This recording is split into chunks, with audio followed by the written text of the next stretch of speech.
Alright, this is the first tutorial on how to use Chart or PowerLab, and I'll just give you some basics on how you move around the system and how you view things and what it all means. So in this particular window, this is the type of data file that most of you guys will be seeing. You've got 4 real channels, so the ECG on channel 1, velocity from the forward direction or reverse direction in channel 2, velocity from the forward or reverse in channel 3, and the tonometer in channel 4. Channel 5 is set up for the derivative of the ECG, and you can ignore channel 6, it's net velocity, it doesn't really matter at this point. So you can see this is a file that we collected from one of our participants. It starts at a time of 0, and along the bottom axis here you have time, and you have got ECG activity along the first channel all the way throughout. And if we use this to scroll along, you'll notice that eventually we start to see some velocities appearing in channels 2 and 3. And eventually we see those velocities change.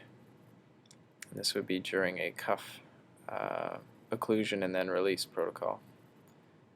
So if we scroll forward to this point here, you'll notice that there's immediately no reverse direction velocity and a fair bit of forward direction velocity. So what I'll do to this file is add a comment. To do that, I click on the y-axis time, and then go into the commands, add a comment, and I'll say that cuff release happened at this time. Once we hit add, that'll create a little marker to indicate the cuff release happened here. So if you remember our protocol, we release the blood pressure cuff around the arm, and there's an increase in flow, and that flow lasts for a couple of minutes. We record all this, and we'll be able to pull this data out from the signal at a later date, and I'll tell you that in a subsequent video. You can compress the data by using these buttons down here. So that brings the amount of the whole file that you can view into a smaller window, and you can expand it with the large mountain. You can also change it here in this menu. So the second thing we did was locate or try and get a signal from the carotid artery.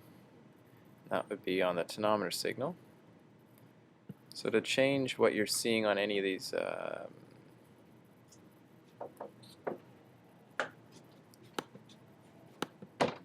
So to change the scale on any of the y-axes here, you can use the auto scale feature, which is this button here, or you can double click in the area on the left here. By double clicking multiple times, it will eventually auto scale to the right size. So we'll scroll along here to try and find a value that is useful. And in this case we have what appears to be a radial artery signal at this time point.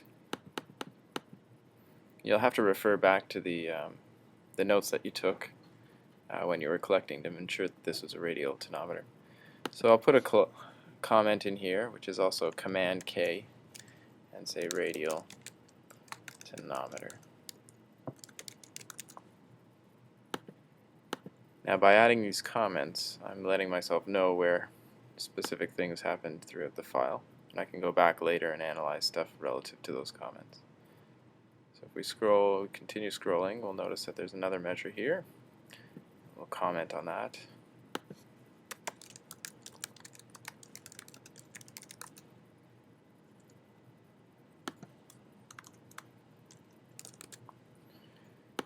And then once that's finished,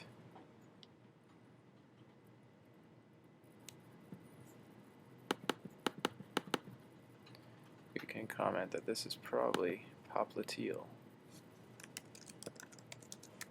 Sorry, dorsalis pedis.